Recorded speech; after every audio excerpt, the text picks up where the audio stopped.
And we'll go to our first caller. It's Michael G. How many times have you called here, Mike, before?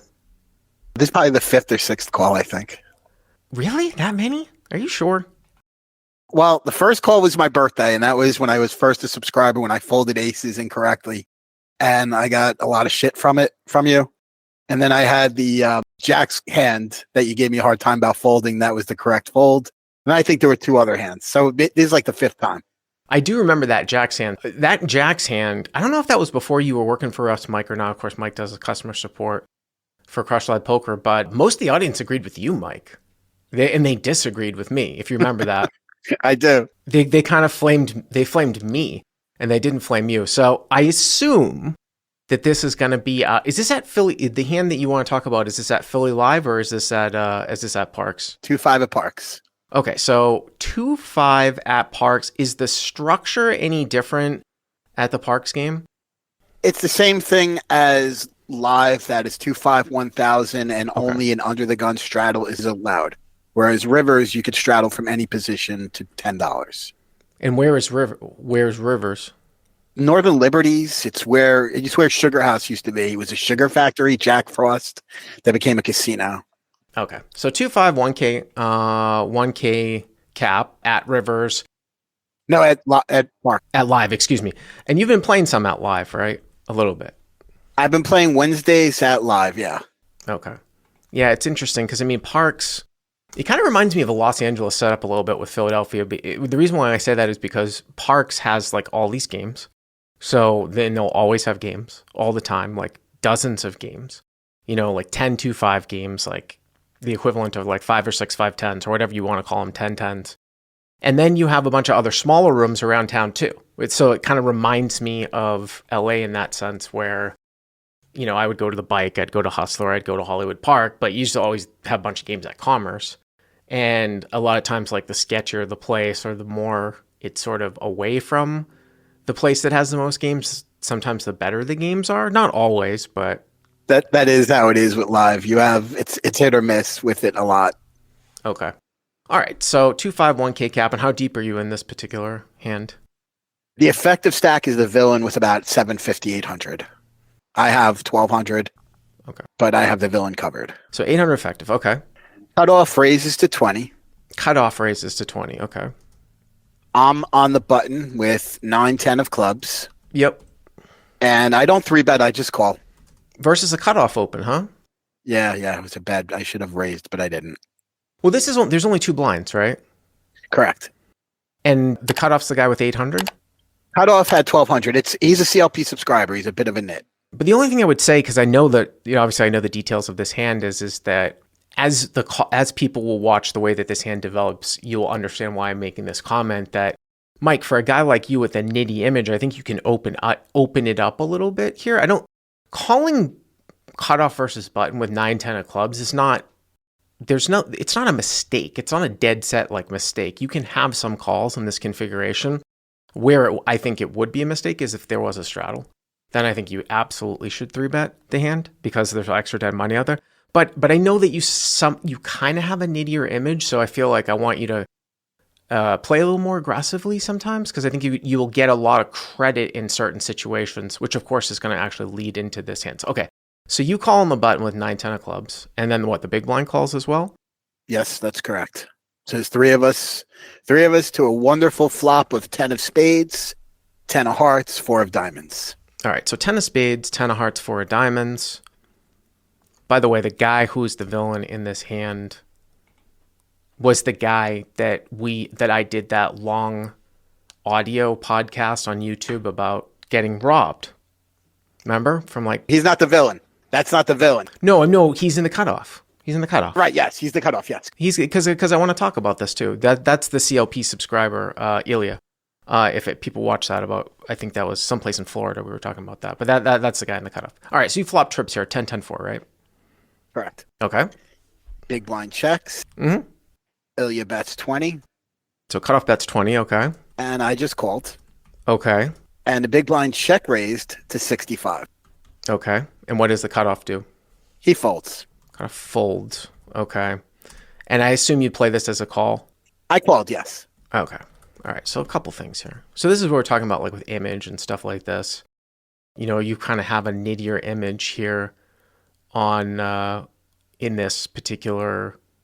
I know with these guys, you kind of have a nittier image, and one of the things I think when you first sort of contact me, you're like, oh man, like how did I didn't raise the flop, I didn't raise the flop. I'm like, I don't, if you have a super nitty image here, you don't really want a guy to like bet fold out like an overpair here. Like, I don't know if Mr. Ilya is going to like bet fold kings or queens to you if you were to just raise on the flop, right? And because that's kind of a disaster.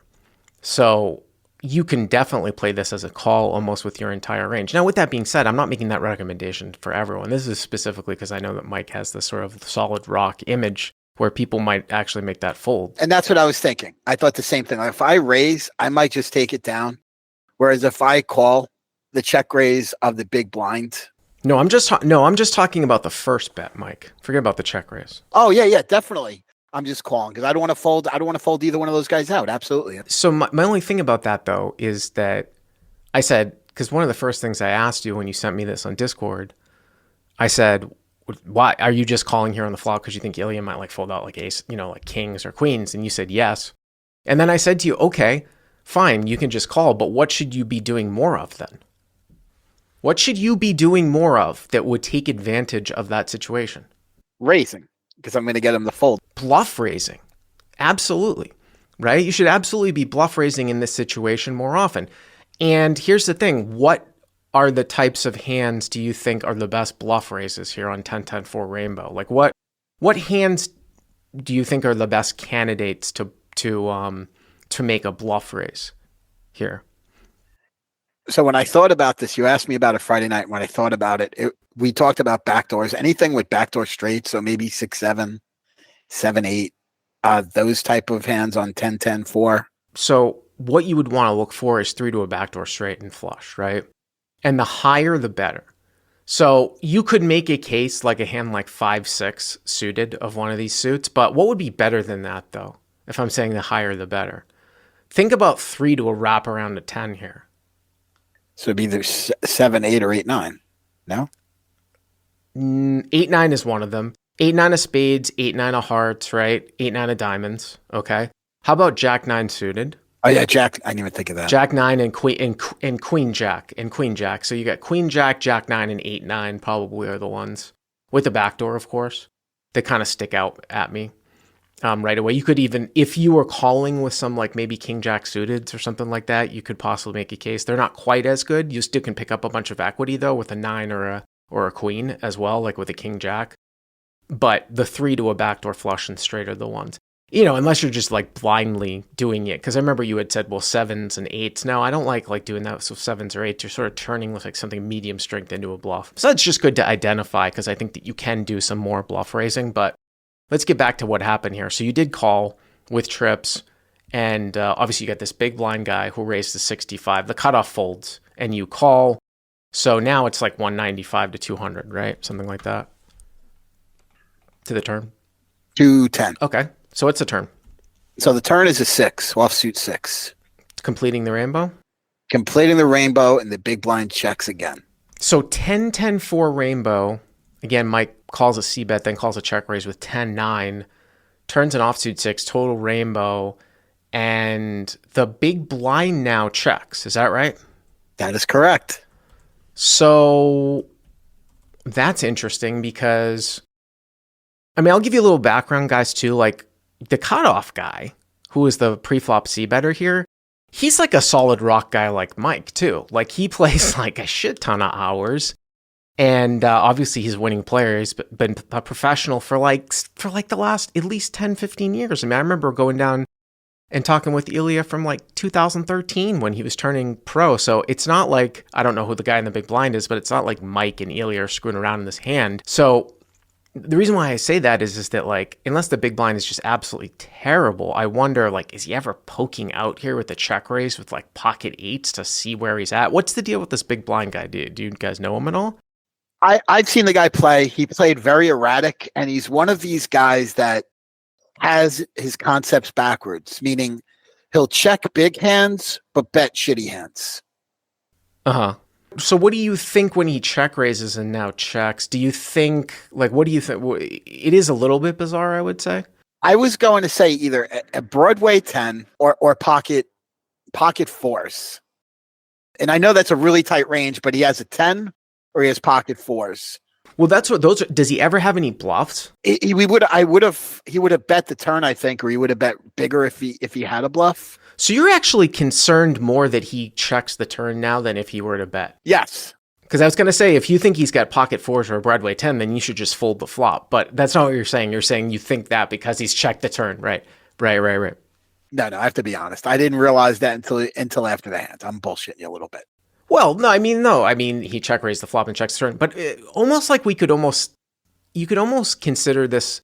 I don't know if I want to use the term polarized range, but it could be a situation where, Mike, you have the worst 10 here. And here's the thing, like you have one of the worst 10s. And here's the thing too. Remember Mike's image of being like solid and rocky? Like he might want to make his hand look like it's like 7s or 8s or 9s or something like that. And he does have one of the worst 10s. So if I were you and I had an image like you did and I played the hand this way, I would seriously consider checking this back. And it's not necessarily because like I'm thinking I'm getting trapped. I just think it's the best way to play the hand if you want to stay consistent. So you did check it back, right? Yep. Yeah. And the reason why that is because if Mike bets the turn, I don't know what kind of action he's going to be getting from any hand I don't know if he's going to get action from worse. Well, I was going to say it's pretty obvious I have a 10, I think. I think it's pretty obvious to the table I have a 10. I mean, I might be mistaken, but I'm thinking, all right, this guy has to know I have a 10. What else could I have here? Now, I assume that you would bet, though, if you had like King 10 or Ace 10, though, if you played it the same way on the turn? Yes. Okay. Yeah, I mean, that's obviously different, right? That's obviously the difference. So button checks back. Hero checks behind. So we're still at $210. Okay. And what's the river?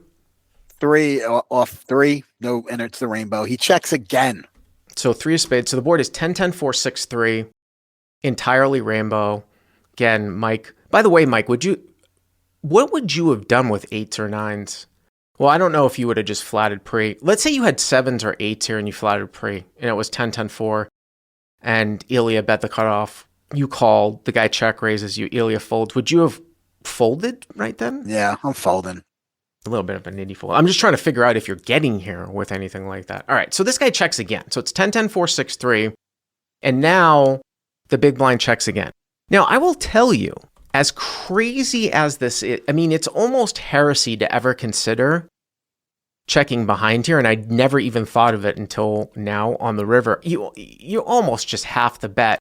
The funny thing here, though, is that if you sort of go with a very, very extreme approach to this particular hand, where either the guy just has absolutely nothing or he's sandbagging you, you could actually make a case for a check behind here. I'm not saying that necessarily. I just don't know. Unless he is like somehow check raising like a hand like jacks or 9s that he didn't 3-bet pre. I think you have to bet the river because you check behind the turn, though, Mike, because no matter what he shows up with, if he does show up with anything else that doesn't beat you, he might call down because you check back the turn. So it's almost like you're forced to bet here in position. I just think it seems insane to check this back. I don't know if you ever considered checking it back, but on the river, I mean. So I never considered checking. I did consider bet folding, and I thought that's a little plug here for Crush Live Poker. It's one of our bread and butter moves to bet fold. It was 210. I thought, well, if I go 1/3, you'll get called by some of that stuff, maybe something like that, right? Yeah, and if he raises, it's not going to be too much where I committed myself. Yeah, and he's not going to raise bluff you with like some sort of medium strength showdown hand either. Like it's just one of these things where you don't have to worry. Like if he was somehow like structuring like one of these backdoor bluffs, right? Like say he had Jack 9 of spades, right? And then you called him and then he just shut it down at when you called, right? So he checked the 6 of clubs turn and you check behind. Like if he wanted to bluff, he's probably going to try to come out and bluff the river. He's not going to try to check raise you at the end here, right? You know what I mean? To try to get you off of like a weak 10. Yeah. So I led 75. So you bet 75, okay. And then he did the Crush Live Poker move, which I thought was kind of cool. He took out 3 greens of 4 blacks. Now, first I just saw the green. I'm like, okay, he's just calling. But then he went back for the 4 blacks and he made it 475. Wow. Leaving himself, I think he left himself like 200 behind, which again is one of those things like, okay, well, you left yourself 200, dude. Seriously. So I laughed. Well, now, why do you say that that's a Crush Live Poker thing, just out of curiosity? Well, because he spiked the chip with the 4 blacks. He could have put in 2 stacks of red. Instead, he did the four black and the green. Yeah, I mean, I know what you're saying. I'm just giving you shit, Mike. Of course, Mike is trying to refer to like chip spiking, something that I call chip spiking, which is over in the definition article section of Crush Live Poker. And when I talk about chip spiking, I say like you're using larger denomination chips so that your opponent will see the pot size. This wouldn't really be chip spiking on the river. You know what I mean? But I see where you're going. Usually you want to chip spike and like maybe I think it's probably like the better term would have been like pot spiking back when I made it up 10 years ago. But yeah, I mean, usually not on the river. But I mean, yeah, so you go 75 and this guy goes 475. I mean, as crazy as it sounds to some people that might not be familiar with live poker, I think this is just a snap fold. Well, I did. I did the disrespectful fold. I showed him the 10.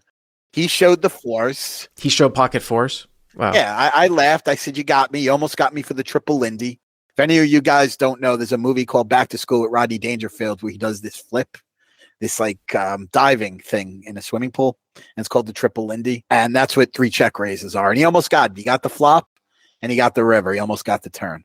But Ilya afterwards, the funniest part was he was steamed because I only lost a little bit. He's like, that guy plays so bad. You should have lost so much more money. You are so lucky. And didn't you say Ilya the cutoff said what he actually had in the hand?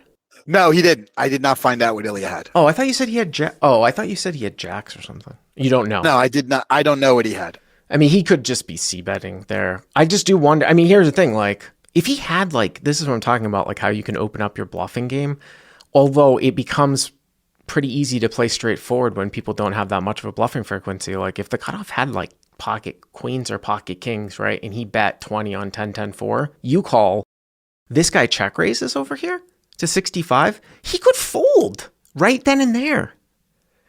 Right then and there, he could fold.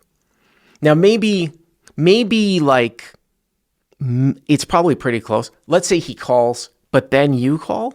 Let's say it goes like 20, call, 65, right? He calls, you call, turns a brick. Then the dude leads out for big on the turn, and then Ilya's got you behind him. Then it's definitely a fold. It's either you fold on the flop or fold on the turn. Absolutely. Anyways, Mike, as always, appreciate everything that you do for us, moderator extraordinaire. Thank you very much for the call. Appreciate it.